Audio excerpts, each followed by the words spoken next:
Bonjour à toutes et à tous, bienvenue sur Grand Lille TV pour une nouvelle édition du Rendez-vous de l'économie. Aujourd'hui, Peggy Loriol est en notre compagnie, bonjour. Bonjour. Vous êtes la directrice et créatrice de Tao et Lina, des parcs d'attractions urbains et couverts pour enfants. Avec vous, on va donc parler de ce concept. Est-ce que vous pouvez donc déjà nous présenter ce concept de parc d'attractions pour enfants couverts? Alors, ce sont des bâtiments d'une moyenne de 1500 mètres carrés dans laquelle on va retrouver différentes structures de jeux. Taolina vise la multi-activité, donc on retrouve des jeux gonflables, une aire multisport, des trampolines, ensuite un labyrinthe géant dans lequel on va retrouver différentes structures de jeux, des toboggans géants, on a des pistes de luge, des tours élastiques infernales. On a également des salles pour accueillir les anniversaires d'enfants, donc pour fêter l'anniversaire d'enfants dans des lieux un peu plus privés. On a aussi... Donc tout ce qu'il faut finalement pour divertir pendant l'après-midi entière les enfants, les parents aussi, on en reparlera tout à l'heure.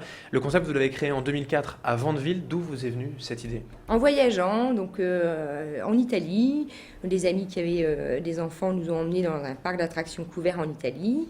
Et j'ai eu le coup de foudre pour l'activité. Je suis rentrée en France et je me suis aperçue qu'on en avait que 10 en France. Et je me suis dit, moi dans le Nord, je veux aussi en faire. Parce que c'est pas du tout ce que vous faisiez avant, en fait, Ah pour non, rappeler du rapidement tout. votre parcours. J'étais pendant 10 ans gestionnaire d'entreprise, de PME dans le domaine du bâtiment. D'accord, donc là c'était beaucoup plus quelque chose qui vous passionnait, entre guillemets? Ah, j'ai toujours, rapidement, quand je suis rentrée dans le monde professionnel, j'ai su que j'allais créer ma société. Il fallait juste que je trouve le déclic, l'activité qui me donne envie de dépenser mon temps et mon argent.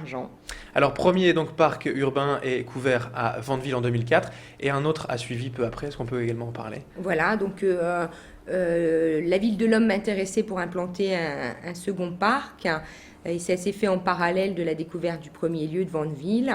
Et on a attendu que les bâtiments se construisent et que la mairie continue à vouloir cette activité-là. Et ça a été chose faite en 2006. Alors pour ceux qui nous regardent et qui auraient envie également de se lancer dans l'aventure d'une création d'entreprise, quelles ont été les difficultés finalement que vous avez rencontrées en 2004 pour créer votre société? Alors, comme il n'y avait que 10 parcs en France comme le mien, la difficulté, c'était de convaincre les banquiers. Je ne suis pas née riche, je suis vraiment madame tout le monde, comme quoi tout est possible. Et la difficulté, c'était de trouver une banque qui veuille financer à 100% le concept. Aujourd'hui c'est une réussite en termes de salariés, de chiffre d'affaires, vous en êtes où donc pour Tao et Lina? On est une dizaine de salariés, j'ai une super équipe, ça je tiens à le dire, parce que toute seule, on n'est rien. Si on n'a pas une équipe, on n'avance pas. On accueille 90 000 enfants par an sur l'ensemble des sites. D'accord.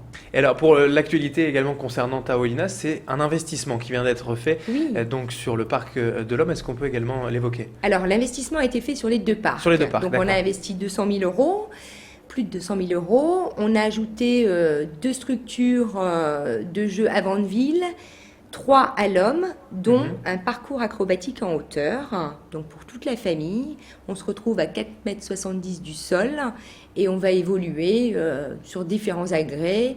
Donc des ponts de singe, des tyroliennes, C'est de l'acrobranche un mur couvert, voilà, simplement. tout à fait. Donc c'est innovant puisqu'il n'y en a pas dans la région. D'accord. Donc c'est un investissement qui permet de rendre de plus en plus attractifs les parcs. Oui, et puis de toujours se développer, toujours Voilà, investir tout à fait. Et pour pas continuer. s'asseoir sur son acquis et penser aux enfants. Malgré tout, c'est un pari que vous avez fait d'investir 200 000 euros. Vous le sentez comme un pari risqué ou pas du tout? Alors, oui, c'est toujours un risque parce que on est dans un moment un peu difficile. C'est la crise, on en parle tous. Oui, oui. Mais je pense qu'il y a nécessité, au bout d'un certain moment, de dire à nos clients, on pense aussi à vous.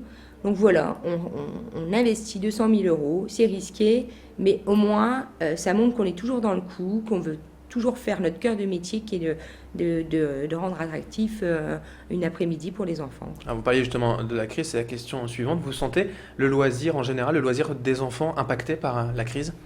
Un peu, on a de la chance, c'est les enfants, on ne touche pas trop au budget des enfants.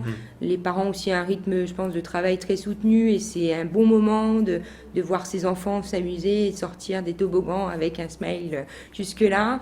On le sent sur des différentes formules, quoi. Les formules vont être un peu plus restreintes, ils vont choisir une formule anniversaire plutôt moyenne gamme, alors que...